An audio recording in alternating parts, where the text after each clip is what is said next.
म चाहिँ गाइस अहिले सुतेर टक्क उठेको थियो हो 3:30 सुतेको आधी घन्टा सुतेछु 4 बजी टक्क उठेर चाहिँ अहिले चाहिँ अलिक फ्रेस हैन इभिनिङको टाइममा टक्क खेततिर घुम्नु निस्केको अनि मेन कुरा चाहिँ के हो भन्दाखेरि लाइफ यस्तै हो गाइस अब अहिले यहाँ छु गाउँघरको भिडियोहरू एकदिन बसेर कुरा गरौँ है त जस्तो अहिले म यहाँ छु हैन गाउँघरको भिडियोहरू ल्याइरहेको छु अब 1-2 दिन बाद म फेरि जाँदैछु काम गर्नु त्यहाँबाट फेरि त्यस्तै हुन्छ क्या भने जस्तो भिडियो अपलोड गर्नु पाइँदैन हैन भने जस्तो कुरा मिल्दैन अब काममा बिजी हुन्छ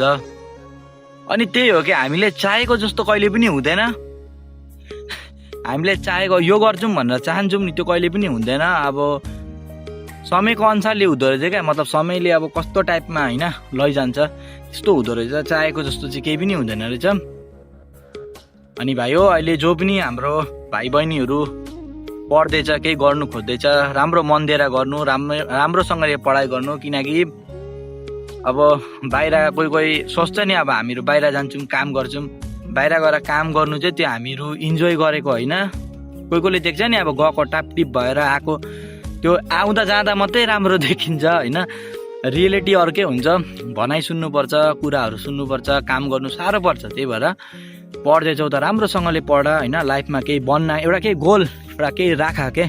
एउटा आफ्नो लाइफको टार्गेट राख अगाडि बढ त्यही भन्नु चाहन्छु अनि त्यस्तै हो यार अरू त के भन्नु केही मतलबै छैन यार अब आज छु भोलि छुइनँ हैन तर जब तक छु तब तक चाहिँ अब राम्रोसँगले चाहिँ हैन भिडियोहरू अपलोड गर्छु अब भोलि पर्सिबाट टाइम पाउँछु कि पाउँदिनँ त्यही टेन्सन छ अर्को कुरो हो यता यहीँ बसिरहेको छु यहीँबाट अस्ति हात्ती आएर हो मैले राति भिडियो पनि बनाएको थिएँ उयो पुरा बाँसघारीतिर चाहिँ पुरा तामाहरू खाइरहेको थियो अनि डरै सरिसक्यो यहाँ चाहिँ हात्ती कति बेला आउँछ हो